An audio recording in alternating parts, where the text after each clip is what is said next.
Kisah pilu Lisa Nadila, wanita asal Jawa Tengah yang terpaksa rutin cuci darah tiap pekan belakangan viral di TikTok.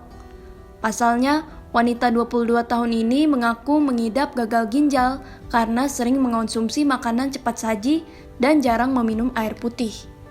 Lisa mengidap gagal ginjal selama 2 tahun kebelakang. Kini sudah masuk stadium 5. Prosedur cuci darah perlu dilakukan untuk mengganti fungsi ginjal yang sudah tak bekerja dengan baik. Dalam akun TikTok pribadinya, Lisa sempat bercerita menjadi pasien termuda saat menjalani cuci darah. Lulusan cum laude Akademi Farmasi Kusuma Husada Purwokerto ini tak pernah berpikir hidupnya bakal sangat berbeda dibandingkan sebelumnya. Dr. Bonar, spesialis penyakit dalam, konsultan ginjal dan hipertensi, menjelaskan bahwa gagal ginjal tidak memiliki gejala tertentu, sehingga gejalanya timbul saat penderitanya sudah mengalami komplikasi. Ya, itu yang saya katakan tadi. Penyakit ginjal kronik itu sama sekali tidak ada keluhan yang spesifik, yang khas. Beda kalau sakit jantung, dia sakit dada kan? Atau berdebar-debar gitu ya. Kalau ginjal itu, kalau belum masuk ke dalam kondisi gagal ginjal tahap akhir, dia itu tidak ada keluhan. Ya, kan kalau kita katakan gagal ginjal itu kalau fungsi ginjalnya kurang dari 15 atau 10% lah. Nah itu 15% aja kadang-kadang pasien itu tidak ada keluhan.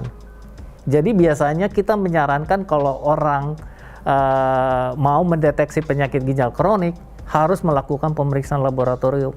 Sangat sederhana, pemeriksaan urin lengkap aja kita bisa tahu bahwa itu ada gangguan. Ya, jadi kalau ditanya keluhannya apa, sama sekali kita tidak bisa jawab. Tidak ada keluhan yang spesifik.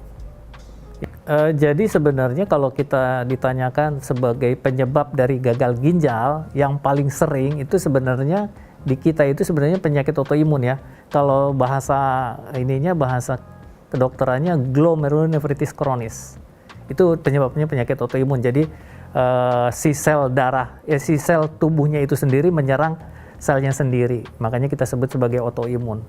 Nah yang kedua biasanya terkait dengan pola hidup kita, yaitu diabetes, dan berikutnya bisa hipertensi. Tapi kalau di laporan kita di Indonesia sebenarnya hipertensi menjadi penyebab gagal ginjal nomor 1. Tapi sebenarnya kebetulan ketemunya hipertensinya, sebenarnya prosesnya sudah terjadi sebelumnya karena penyakit autoimunnya yang manifestasi akhirnya adalah hipertensi. Jadi sebenarnya bukan hipertensi yang menyebabkan gagal ginjal, tapi bisa aja sih. Di luar negeri hipertensi yang menyebabkan gagal ginjal itu bisa sampai penyebab nomor 5 biasanya. Kalau di Indonesia nomor 1, tapi karena ketahuannya itu. Problemnya adalah penyakit ginjal kronik itu tidak ada keluhan sama sekali. Sama sekali nggak ada keluhan. Jadi ada keluhan setelah ada komplikasi. Nah gitu, itu yang jadi masalah.